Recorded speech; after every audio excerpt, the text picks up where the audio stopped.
Hello everyone, Dougson back here again for another Lorcana news video, and today, oh my, we've got a whopper. We've got a whole lot of news ready for you guys here. Ravensburger has just revealed a whole lot of news to us, and not only that, they've given us details and pictures of all the first new cards that we're going to see here today, so this is amazing, and we're going to just hop right into this. Now we have revealed the two starter decks to us.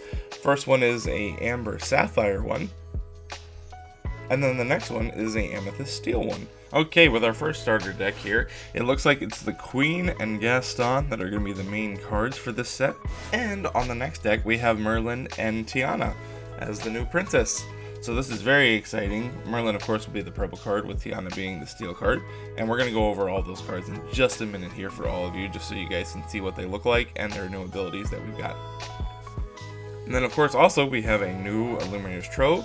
This one's called Disney Lorcana Rise of the Floodborn Illuminator's Trove and playmats. So the playmats you'll see right here, right now on the screen, are, of course, like I said, they were going to be the Beast and then the Winnie the Pooh. So that's very exciting to see these playmats. And then, of course, we have the new set called Rise of the Floodborn Boosters. Now these will be available once again November 17th for pre-release, and then of course December 1st throughout the entire world. On top of all this information, we also have a new gift set coming out. That's right, we have the Disney Lorcana 100 edition, and this is going to be a gift pack that will retail for $50. And as you can see, it's got all the following cards that it comes with Genie, Mickey, Elsa, Stitch, Maui, and Maleficent, and it comes with 4 boosters as well. These are, of course, they look like enchanted versions of the normal cards that we got in the first set, the first chapter, and of course we're going to go over all those right now for you.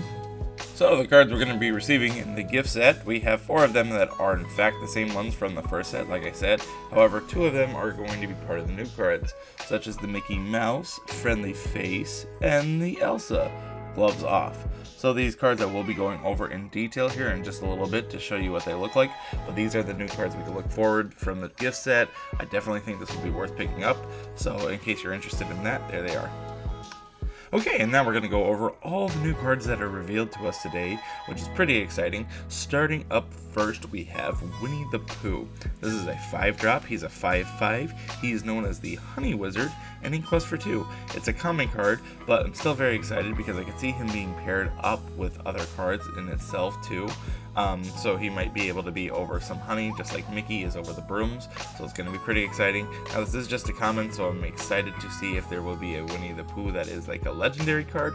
I'd be very much looking forward to that, but that's what we got right now for Winnie the Pooh, and I'm just happy to see that he's in the game. Now we have the Mickey Mouse Friendly Face, like I just mentioned.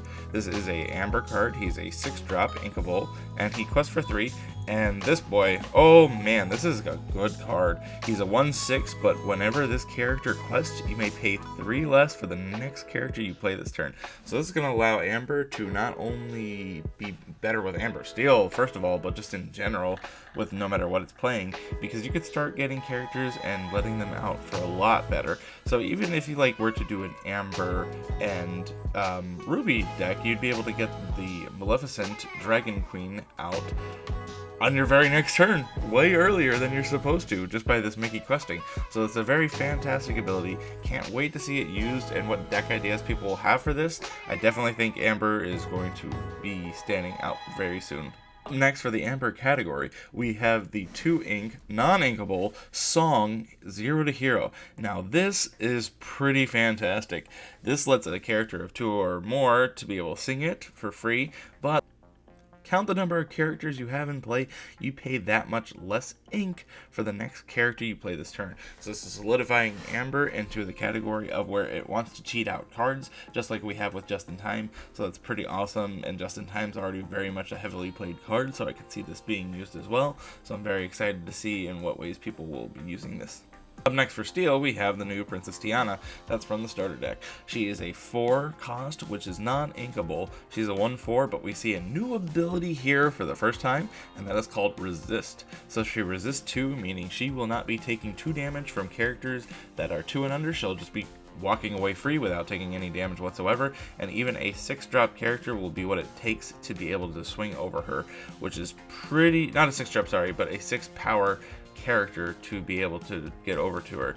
So that's pretty impressive, and she quests for 2, and then on top of that, her ability is while this character is exerted and you have no cards in your hand, opponents can't play actions. So this is going to stop anything that's an action, such as those the dragon fires or anything like that from happening. So it's a very cool ability, and they got to deal with her first before they can deal with anything else. Up next for Ruby, we have the Dinner Bell. So this is a 4-drop non-inkable, but when you exert this, you can pay 2 ink to draw cards equal to the damage of a chosen character of yours, then banish them. This is really good for Ruby because Ruby is lacking card draw at the moment in and of itself, so being able to draw cards just based off of a character being damaged is very good.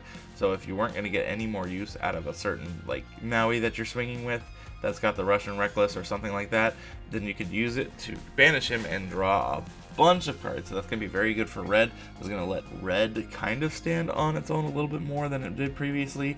We've seen a lot of steel and amethyst being involved in a lot of the decks, but this is just a way to mitigate that and help Ruby out to stand alone, especially the Ruby Sapphire deck, which lacks a lot of card draw. This is definitely something that can help that out. Up next, we have the uncommon card, the new Raya card, the Warrior of Kumandra. I totally probably mispronounced that, but she's a 4-drop, she's a 5/3, which is pretty impressive. That's a lot of damage that she's going to be swinging for right there, even though she's only got 3 health, so she's definitely going to be a way that can get around some things. I don't know exactly what deck she'll be played in. Once again, this is uncommon, but we've seen that several times before. Commons and uncommons definitely can still make it into decks and still be very powerful. Up next, we have a very fantastic card for Amethyst, and that, of course, is this 3-drop non-inkable, the Sorcerer's Spellbook. This lets you exert this card, you pay 1 ink, and then you gain 1 lore. So for all those people who have been playing the game and have been stuck at 19 lore, this is the card for you.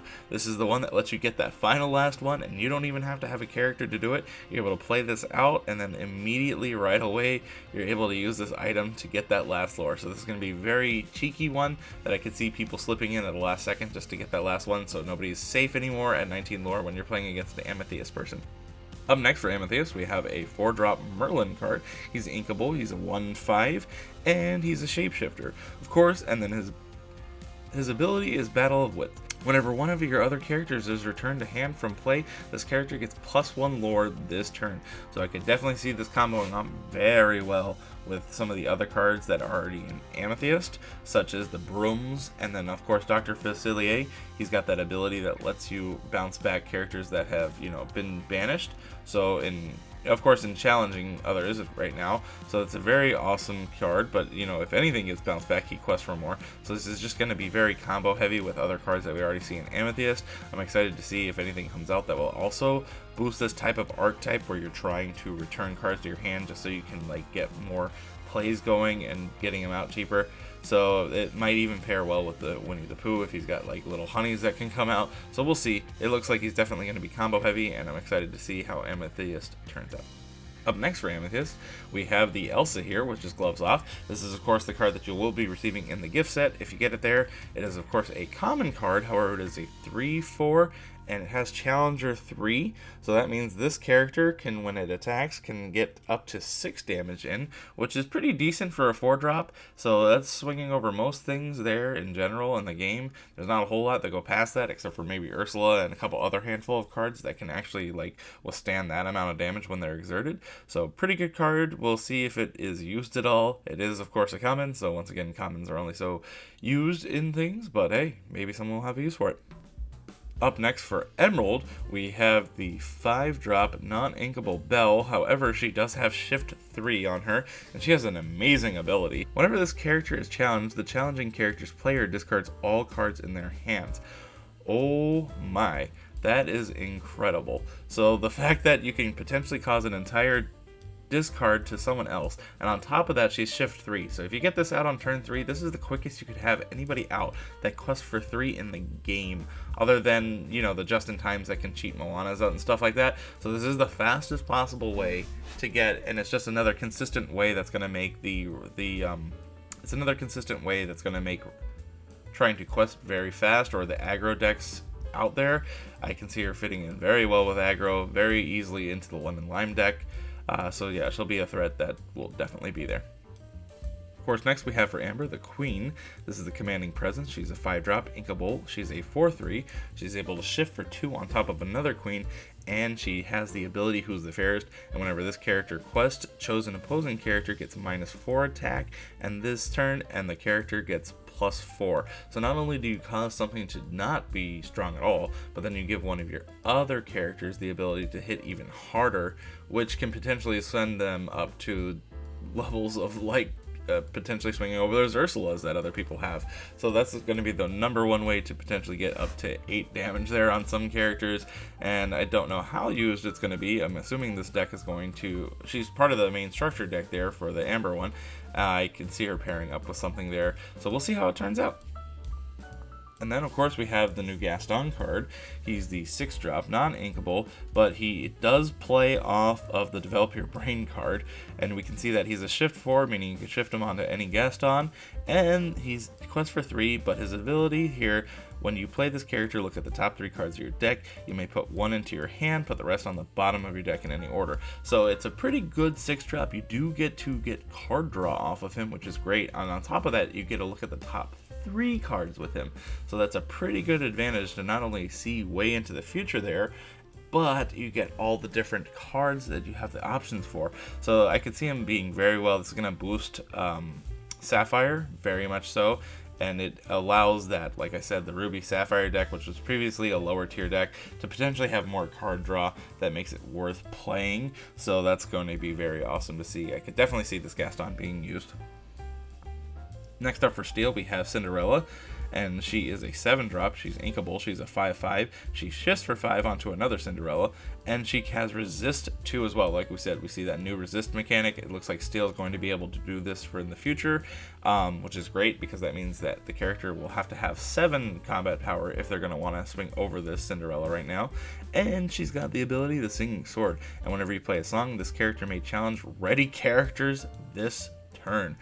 That is pretty good. So whenever you thought you were playing a card that was going to be safe from the fire of the cannons, now you have to worry about Steel hitting you for potentially 5 and damaging your character that is ready to up right now at this moment, thus making it to where you're not closing out the game just like you thought you were safe. So now it's a great mechanic. We no longer have safe cards out there as long as this card exists.